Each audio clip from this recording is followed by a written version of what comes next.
Hello everybody and welcome to another edition of A Girl and Her Glock. Today we will be discussing one of the recent news articles that I've read, and that is about the recent attempted armed robbery at a Pizza Hut in Charlotte, North Carolina. And if you're not familiar with what happened, I'll give you a synopsis.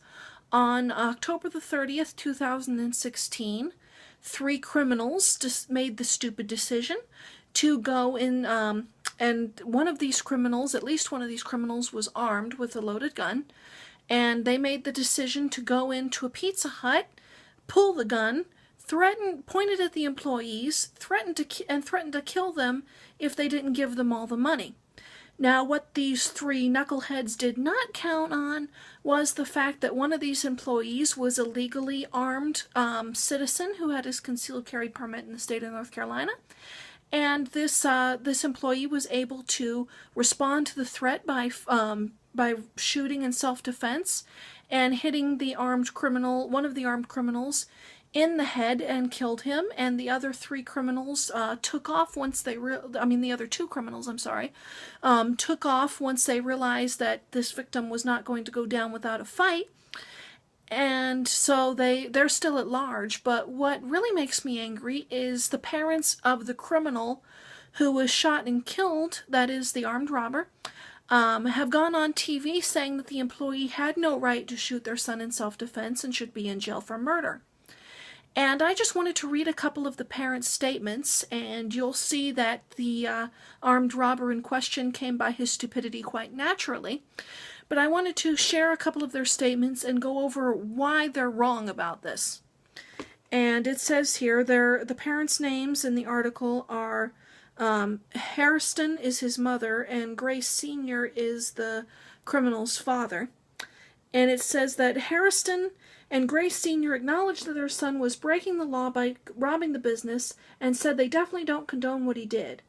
Quote, "It was an act of desperation, but I do not believe that Michael would have hurt anyone," said Hairston. Well, if you go in and you point a loaded gun at somebody and threaten to kill them, I think that's pretty good evidence that you intend to do what you say and that he very much did intend to harm the employees there. It goes on to say that they said Grace Jr. had fallen on hard times and resorted to crime to provide for his own child. Don't even give me that excuse because it's complete crap. I myself have gone through times when I had no money and was relying on the generosity of friends to provide food. Thankfully, I've gotten a job now, so that's gotten better. But never once, even when I had absolutely no money, did I ever think of hurting anybody else or stealing money. There are so many alternatives to violence that this guy had no excuse to do what he did. You can go to any church, you can go to the Salvation Army, St. Vincent de Paul, Goodwill. There's most cities have independent charities set up, and they'll provide you with emergency food, emergency money to pay your bills. They'll help you with housing if you're homeless. They'll help you with finding a job and all sorts of things. There are millions of people out there willing to help if you just ask. Poverty is not an excuse for violence, people. Don't even start that. All you're doing is making an excuse for your criminal son. And what he did was not excusable. And it says here that it also goes on to say that the parents are angry that their son was shot and killed by an employee. They don't believe the full story has been released to the public. Quote, "Why in the hell did this guy have a gun?" questioned Hairston about the employee who shot her son. He had a gun because the U.S. Constitution gives him the right to keep and carry a gun for self-defense, and the law has stated numerous times that people have the right to use deadly force if they receive a death threat. He had every right to fire in self-defense and defend himself and the other employees. The only person that is responsible for the death of Michael, who was the armed robber, is Michael.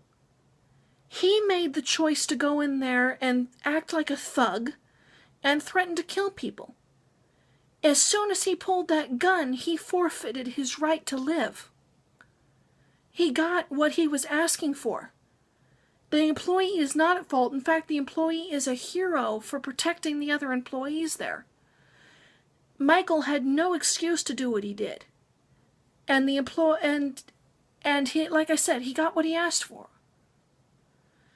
And it makes me angry that people are defending criminals. It makes no sense to me.